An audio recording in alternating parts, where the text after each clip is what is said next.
It is when you have lost the plot on inflation that the rupee does all sort of weird sort of movements. Even if India is not tariff, India doesn't, and the special relationship between President Trump and Prime Minister Modi holds, there's still the issue of Chinese goods. People will look for China plus one. Can we present a much more effective picture of being a place where we can be that China plus one? Fortunately for us, trade war, if it happens, is going to be concentrated on manufacturing. We could get a lot of moderate skill manufacturing, but we also have to have workers who can, today the assembly line is machines. They have to be able to take care of those machines.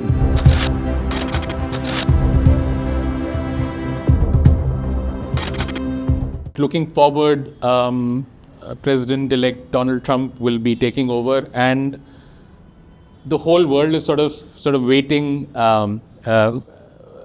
wondering what is likely to happen. Will there be a trade war? He has been saying a lot of things about slapping tariffs. So, one is, what does a trade war, does it look likely to you, or do you sort of discount it? Two, if a trade war happens at that kind of a scale where everybody is slapping tariffs against everybody, what does that do to a country like India, which is already struggling on exports? Yeah.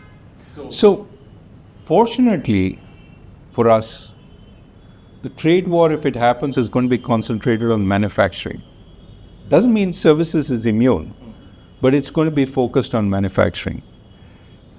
It is also going to be focused on deficits that America has with the rest of the world. And it runs a pretty big deficit with India, not the biggest. Mexico and China come before India. But 60 billion is not to be sneezed at either.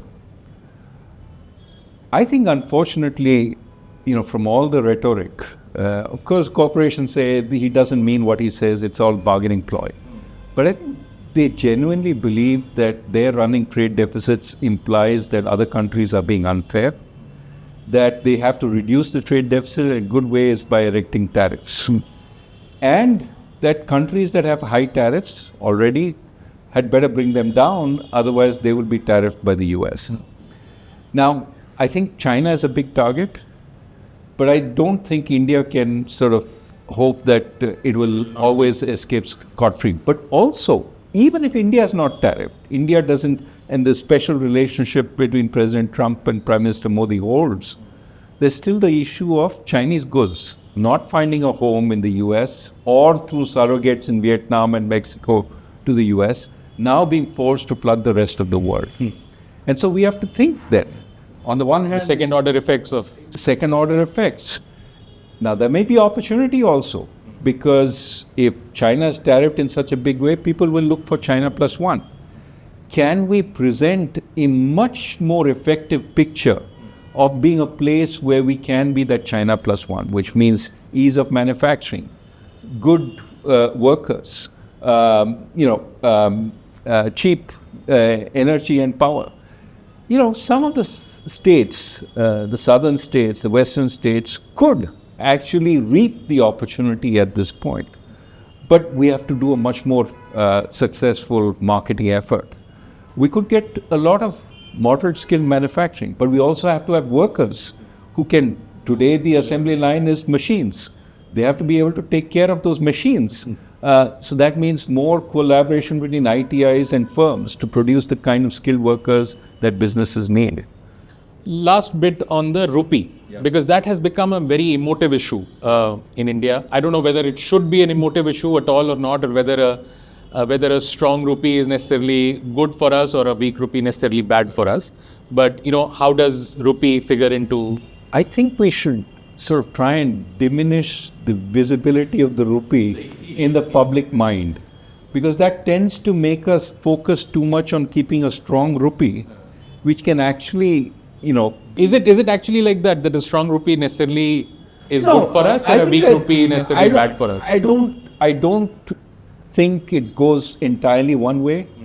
Your imports become cheaper, including your intermediate imports. On the other hand, your exports become harder.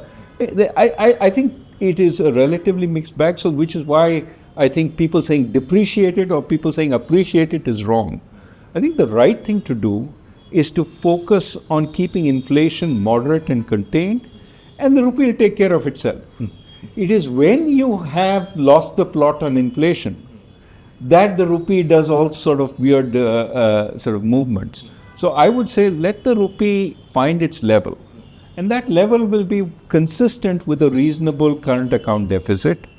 But what is important to make sure it doesn't go up and down and become really volatile is control inflation.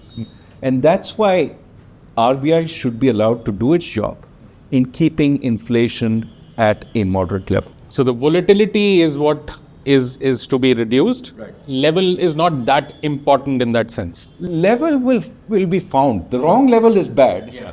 But allow the market to find the level, and that will be consistent with a moderate current account deficit, which is easily financeable, etc. But I would say don't fixate on the rupee and say I got to depreciate it 20% or I got to appreciate it the other way. Let it be, whatever. Even if China depreciates or I don't think it's that easy to focus on a depreciation. You can reduce your intervention, and I would say, don't intervene too much if it's moving in a direction that you think is reasonably, consistent with competitiveness. Don't, for example, appreciate when the rest of the world is depreciating unless you're doing something fantastic in your industry which allows you to produce.